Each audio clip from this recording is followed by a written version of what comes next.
সকাল মানেই কঠিন ব্যস্ত সময়।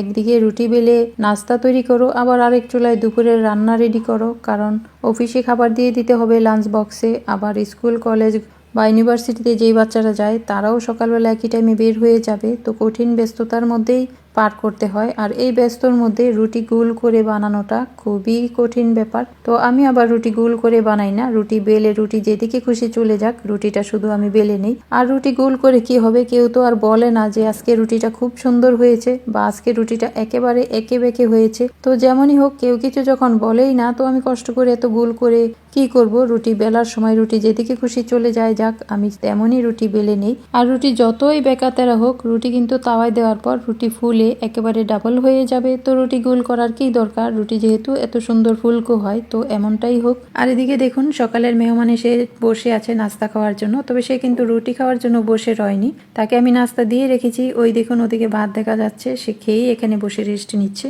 তো যার যার পছন্দ মতো আবার ডিমটাও আলাদা আলাদা করে ভেজে নিতে হয়। তো এখানে আমি টমেটো কুচি আর পেঁয়াজ মরিচ মশলা দিয়ে একটা ভুনা করেছি, একটা পোস্ট করেছি, একটা মরিচ ছাড়া ভেজে নিয়েছি, আবার আরেকটা পেঁয়াজ মরিচ দিয়ে ভাজা করেছি। আর সাথে থাকে সবসময় একটা পেঁপে আর অন্যান্য সবজি দিয়ে একটা মিক্স সবজি, আর থাকে যে কোনো একটা ডাল বা ঝোল জাতীয় কিছু একটা। এটাই হলো আমার প্রতিদিনের রেগুলার সিম্পল নাস্তা। তো সবাই ভালো থাকুন, আল্লাহ হাফেজ।